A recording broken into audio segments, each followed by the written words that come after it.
मंडळी, डोहाळे जेवण ज्याला ओटी भरण असेही म्हटले जाते, हा कार्यक्रम 9 प्रकारे करता येतो आणि हे 9 प्रकार कोणकोणते आहेत तेच आपण या व्हिडिओत जाणून घेणार आहोत. घरात जेव्हा गोड बातमी आहे तेव्हा सगळं घर आनंदून जातं आणि पुढच्या सगळ्या तयारीसाठी घरातल्यांची गडबड सुरू होते.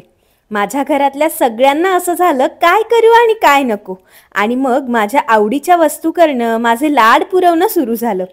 तर 9 वेगवेगळ्या प्रकारे माझे डोहाळे जेवण केले गेले.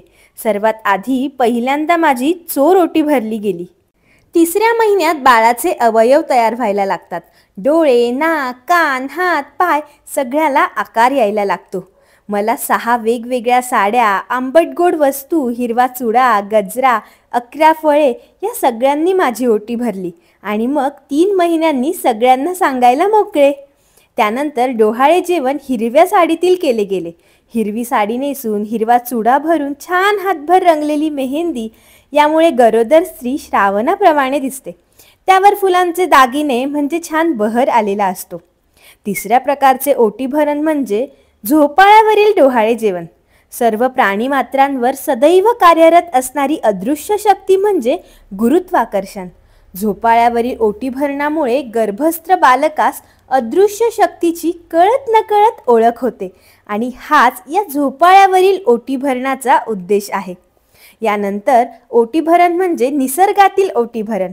निसर्गाच्या सानिध्यात वनामध्ये किंवा एखाद्या बागेत घेऊन जाऊन केले जाते. निसर्गाच्या सानिध्यामुळे गर्भ आणि गर्भवती आरोग्य संपन्न होण्यासाठी निसर्गातील ओटी भरण केले जाते. निसर्गात गेल्यामुळे मन प्रसन्न होते. त्याचबरोबर तिच्या मनात असलेले अनेक विचार, चिंता, काळजी दूर निघून जातात. वनातल्या झाडांकडे, फुलांकडे, पानांकडे बघून निसर्ग तर आपल्या सगळ्यांचा जन्मदाता आहे. कुशीतच हे डोहाळे जेवण केले जाते. 5व्या प्रकारचे ओटी भरण कोवळ्या उन्हातील ओटी भरण. कोवळे ऊन आरोग्यासाठी वरदानच आहे. सूर्याच्या कोवळ्या किरणांमध्ये जीवनसत्व डी भरपूर प्रमाणात असतं. त्वचा विकार बरे होतात, तसेच त्वचा उजळते. कोवळ्या उन्हात बसल्याने रोगप्रतिकार शक्ती वाढते. पांढऱ्या पेशींची संख्या वाढायलाही मदत होते. या सगळ्याचा फायदा गर्भवती स्त्रीला तर होतोच, त्याचबरोबर बाळालाही होतो, ज्यामुळे कोवळ्या उन्हातील डोहाळे जेवण केले जाते.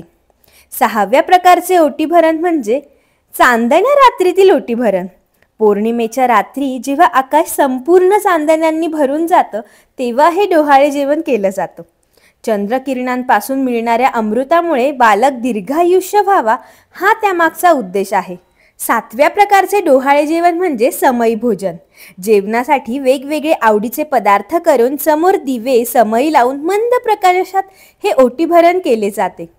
मंद प्रकाशानंतर 8व्या प्रकारचे ओटी भरण म्हणजे फुलांच्या दागिन्यांचे ओटी भरण.